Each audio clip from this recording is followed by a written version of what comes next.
everybody, this is Cap Nunn with Bold Music, and today we're going to learn how to use pedals.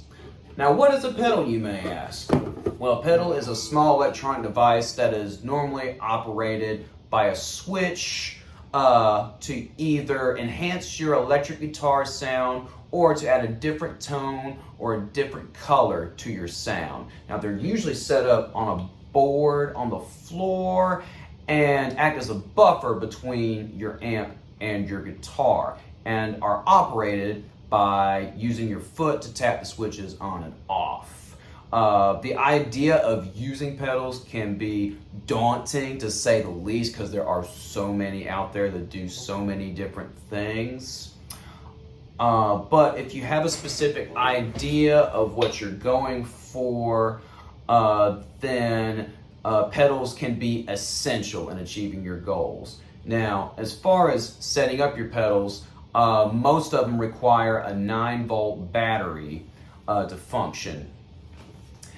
And whether you have one or several pedals in your rig, you're going to need a power source. If you're only using one pedal, a 9-volt DC adapter should be all you need for it. The plug attached to the said adapter should be plugged into the input slot that matches the size of your DC cable. If you have multiple pedals, I would highly recommend that you get a power supply box with multiple plugs that you can use to plug in all of your pedals. I would also recommend getting a specific pedal board if you have multiple pedals, and attach them to the board with Velcro. This keeps your pedals in one place and allows you to pack them in a case if you need to travel with them. And once on the board, you will then line them up side by side and use short connector cables with your 1/4-inch ends to daisy chain the pedals. Be sure that your cables are plugged into the appropriate inputs and outputs to keep the signal connected. Now, once your pedals are lined up side by side and connected to your power supply, you'll want to connect them to your amp before you plug in your guitar. Take a longer 1/4-inch cable and connect it from the input of your amp into the input of the first pedal in your chain. Take another cable and then use that to connect from the output of the last pedal in your chain into your electric guitar, and then you'll be ready to make some noise. And as I mentioned before, there is such a variety of pedals and pedal sounds, so I'm just going to break down just a few of the most commonly used pedals by working guitar players across the board. The board. Did you connect that because it's a pedal board? Never mind, we'll get to the pedals. All right, first, you got your delay pedal. Now, this is used as an effect across various genres of music and has been used by everybody from Radiohead to Pink Floyd to the Beatles to even Elvis and country music. When the delay pedal is on, it either provides, or it does provide, an echo of the notes being played that fades about as quickly as the echo arrives. For example, I'm gonna turn on my delay pedal and have y'all hear an example of it going like this.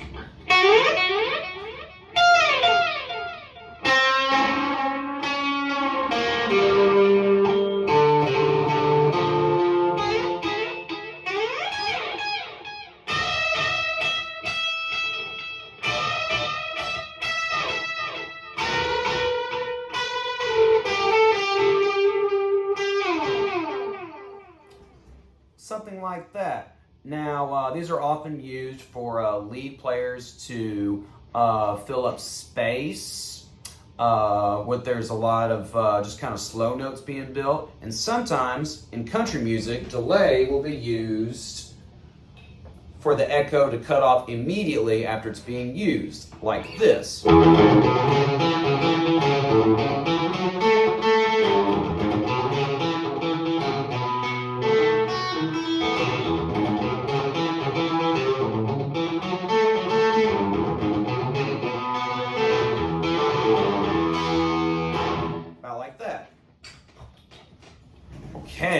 So next on the list is your boost. Now boost pedals are used to push your signal from your amp to make your guitar sound bigger by adding more decibels.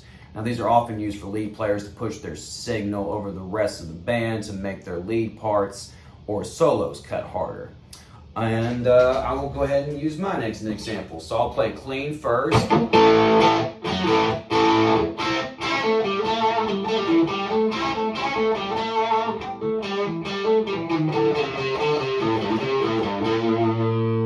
And now here it is with the boost on.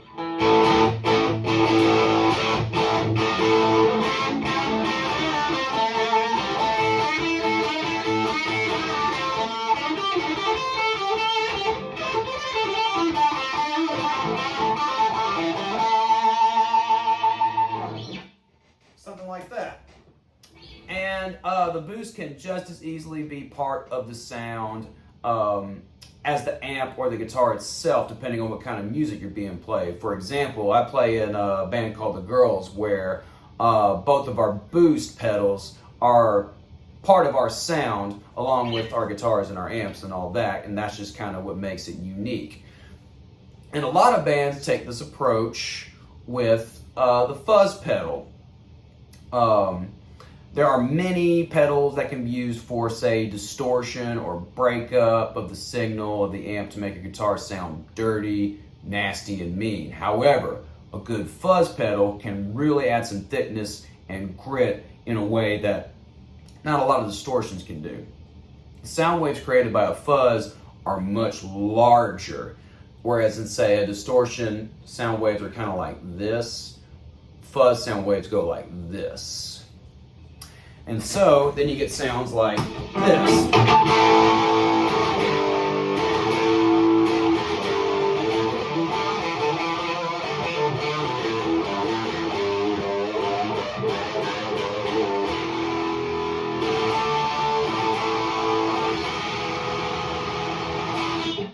It's pretty gnarly. Yeah, and they can be, like I said, the waves are a lot larger and can make a guitar sound monstrous and noisy in a way, like you just heard, that can get it to the point of chaos if you don't know what you're doing with it. They're a lot of fun though. And then finally, we get to the wah-wah pedal, which is probably the most commonly used pedal in the industry. It's comprised of two boards, with one being at the base and the other that's kind of loose and rocks up and down with the foot to give it that wah-wah sound, like this.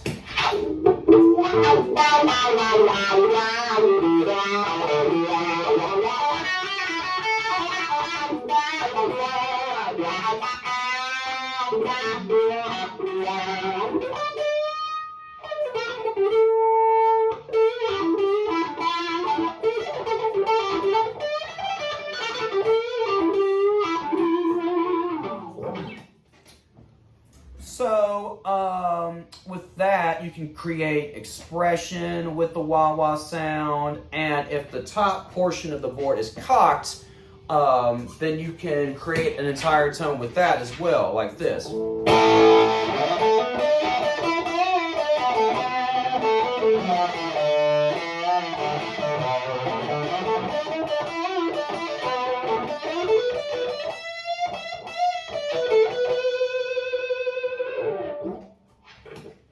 Like that.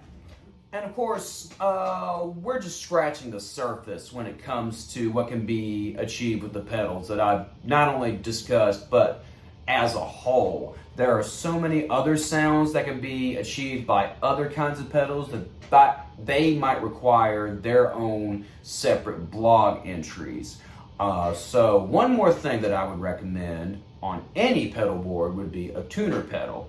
These are important because not only do these keep your signal contained for an accurate reading of your tuning, but it also mutes the guitar in doing so, because nothing can derail a performance like tuning a lead guitar or tuning a loud guitar that can't stay in tune.